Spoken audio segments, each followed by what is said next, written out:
What's up YouTube, my name's Will and today we're going to talk about proper form or technique to do a pull-up.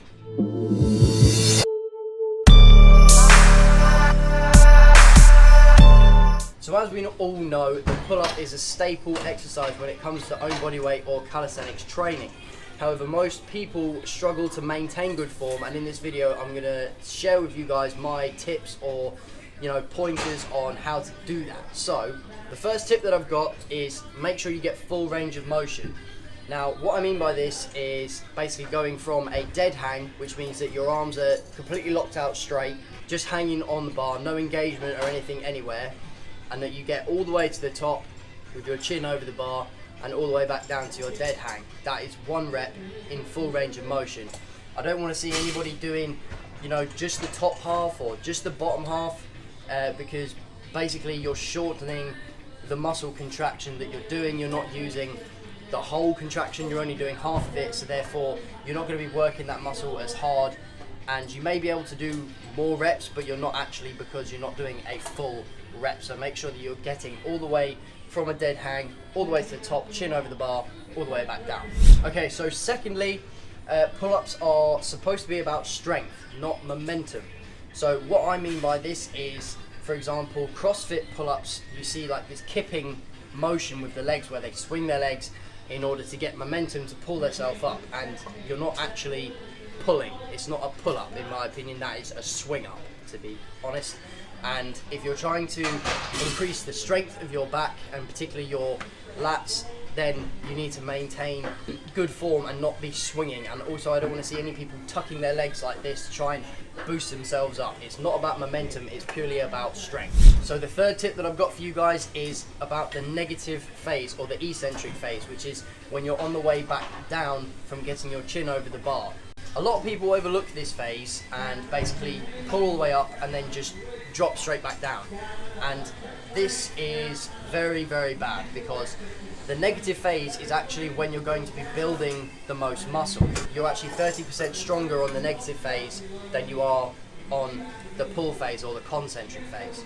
So like I said, just make sure that you don't drop off the bar. I've mentioned this in one of my previous videos as well, and I'm sure I'll link that down in the description if you want to watch. So the next tip I've got is try to make sure you're pulling equally, guys. Equally with both sides of your back. I don't want to pull more with my right or more with my left, because what this will do is it will cause a muscle imbalance. So you'll be stronger on the right side of your back or the left side of your back, and it will basically grow in an unequal way, so it will look a bit strange. A good way that I've found personally to rectify this is by doing ring pull-ups.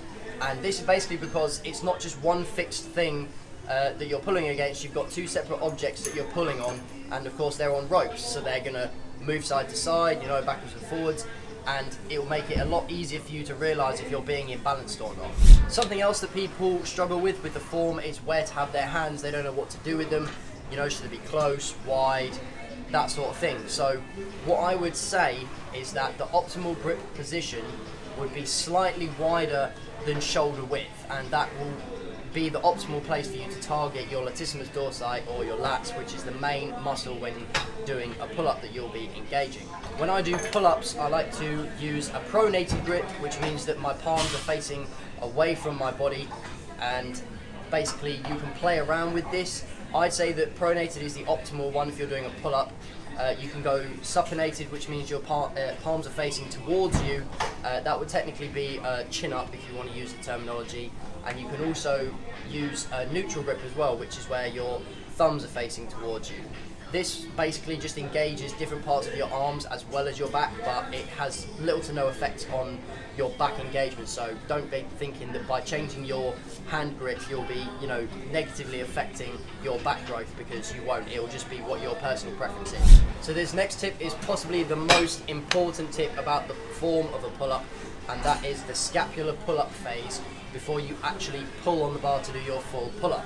Now a scapular pull-up is basically where you're engaging and pulling down on your shoulder blades before you pull up. It's almost like trying to do a pull-up without bending your arms at all, and what that will do is it will just make sure that you're going to be using your lats rather than your arms to pull you up over the bar.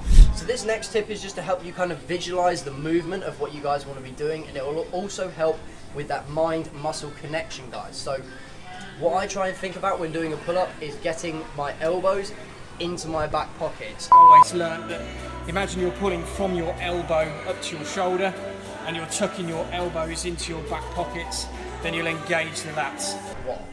Why are you laughing, bro? Stats, yeah, sorry. And what that does is it stops me from, you know, swinging away from the bar or having my elbows too far in front or anything weird, and it just helps with that straight up, straight down movement. What this also does is it prevents too much forearm engagement as well. And to also help with that, you want to have your thumbs under the bar, not over like this, under, and try and keep your wrists straight. I don't want to see like false grips like this or anything like that. Straight wrists, straight up, straight down. And you'll definitely feel a deeper burn, and you'll be gaining more strength as well by doing that. Something else that I want to mention about this forearm engagement is that when you grip too hard on the bar, you're basically wasting energy and, you know, sending unnecessary blood and oxygen to this muscle right here instead of your lats, which is where you want it to be going so you can get those reps.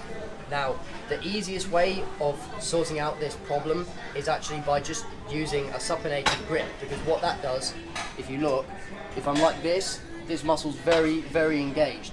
If I turn this way, it's not as involved. So you'll be spending less energy gripping the bar, more energy actually pulling yourself up. So the last thing I'm going to speak about in this video is leg position.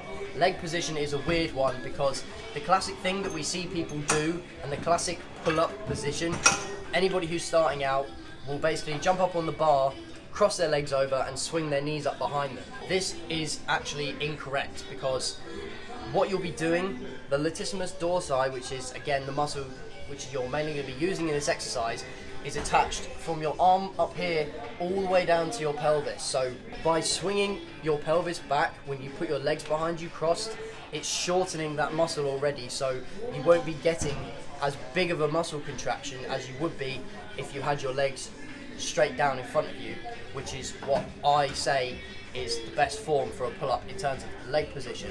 What you want to do is have legs together, squeeze the quads, point your toes, and to some extent engage the abs as well. And what that will do is it will keep you in a perfectly straight line with your pelvis tilted forward, lengthening the lats so that when you pull you're getting the biggest contraction possible, which will get you more gains. Some people may argue that this can actually be a disadvantage because by engaging your abs and your quads, then you're actually activating your anterior or front muscle chain when we want to be targeting the posterior or the back muscle chain. But it is possible to do both at the same time, but it is fairly advanced thing to do, and you just have to be very conscious that you're not squeezing the front too much and taking the focus off the back. Remember about mind-muscle connection. If you're thinking about the back, you're going to be working the back. If you're thinking, okay, well, the reason that I cross my legs is because I'm doing this at home in a doorway with one of those pull-up bars that you can attach over the top of the doorway, what I will say to you is you don't have to have your legs behind you, you know, because I know you don't have the height to have your legs perfectly straight. If you do have to, you know, raise your legs in any way, try and raise them in front of you. So you can bend your legs, just bend them so that your knees are in front of you, and just make sure that you're engaging the abs that way, because then you'll still be lengthening the lats before you do the pull-up and getting that maximum muscle contraction. Okay guys, that concludes today's video on the technique or form of a pull-up. If there's any other exercises that you guys would like me to make a video on how to do the proper technique, then make sure to leave that down in the comment section below. If you enjoyed this video, make sure you drop a like on it, and if you're new, subscribe to my channel and hit that little notification bell next to it so you make sure you get notified when I upload every Saturday, 6:30 PM UK time. I've been Will, thank you very much for watching, see you in the next video.